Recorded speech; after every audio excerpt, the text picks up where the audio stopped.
7টি খাবার আবশ্যিক রক্তনালীর ব্লক রোধে। জীবনের একদিকে যেমন গতি বেড়েছে, তেমনি পাল্লাতে অস্বাস্থ্যকর হয়ে উঠেছে জীবনযাত্রার মান। এমন অস্বাস্থ্যকর খাদ্যাভ্যাসের জন্য রক্তনালী ব্লক হয়ে পড়াটা একেবারে অস্বাভাবিক কিছু নয়। এমনকি এজন্য শুধু হার্টের নানা সমস্যা বলে নয়, হার্ট অ্যাটাকে আক্রান্ত হতে পারে। তাই এবার একটু সতর্ক হন, এমন কিছু সহজলভ্য খাবার খান যাতে ওই কঠিন ব্যাধি আপনাকে আক্রান্ত না করতে পারে।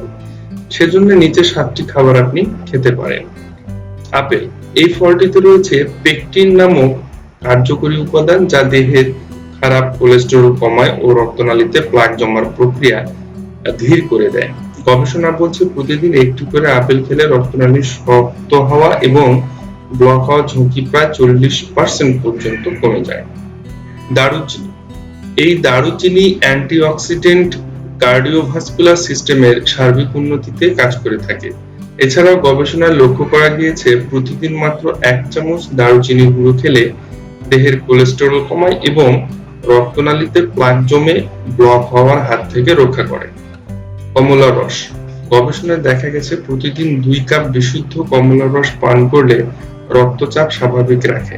কমলার রসের অ্যান্টিঅক্সিডেন্ট রক্তনালীর সার্বিক উন্নতিতে কাজ করে, ফলে রক্তনালী ড্যামেজ হওয়ার হাত থেকে রক্ষা পায়। ব্রোকলি, এই ব্রোকলিতে রয়েছে প্রচুর পরিমাণে ভিটামিন কে, যা দেহের ক্যালসিয়ামকে হাড়ের উন্নতিতে কাজে লাগায় এবং ক্যালসিয়ামকে রক্তনালী নষ্ট করার হাত থেকে রক্ষা করে থাকে। ব্রোকলির ফাইবার উপাদান দেহের কোলেস্টেরল কমায় এবং উচ্চ রক্তচাপের ঝুঁকি কমিয়ে আনে। তিসি বীজ, যেহেতু তিসি বীজে রয়েছে প্রচুর পরিমাণে আলফা লিনোলেনিক অ্যাসিড যা উচ্চ রক্তচাপ কমায় এবং রক্তনালীর প্রদাহকে দূর করতে সহায়তা করে এবং সেই সঙ্গে রক্তনালীর সুস্থতা নিশ্চিত করে।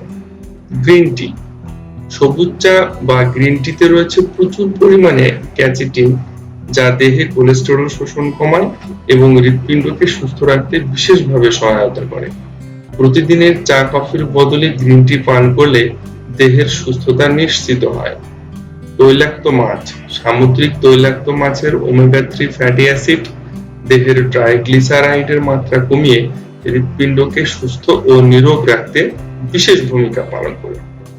ধন্যবাদ সবাইকে আমাদের এই ভিডিও ইনফরমেশনটি দেখার জন্য। যদি আপনাদের ভালো লেগে থাকে তাহলে অবশ্যই লাইক, কমেন্ট এবং শেয়ার করবেন এই ভিডিওটি, আর সাবস্ক্রাইব করতে ভুলবেন না।